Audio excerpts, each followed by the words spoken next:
নমস্কার।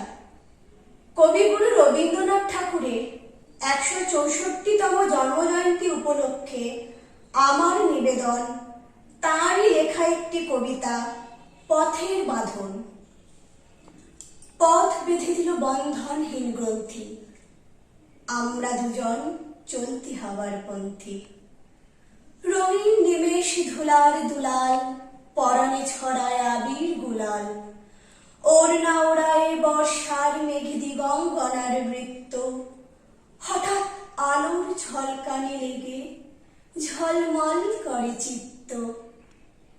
নাই আমাদের কনক চাপার পুঞ্জ, বনবিথিকায় কীর্ণ বকুল পুঞ্জ।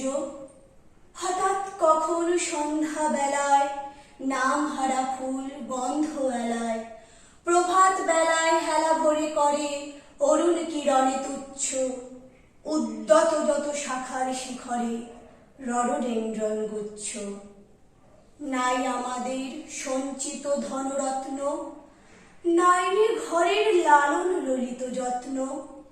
পথপাশে পাখি পুচ্ছ নাচায়, বন্ধন তারে করি না খাঁচায়। ডানা মেলে দেওয়া মুক্তি প্রিয়ের কুজনে দুজনে তৃপ্ত, আমরা চকিত অভাব নিয়ে ক্বচিৎ কিরণে দীপ্ত। নমস্কার।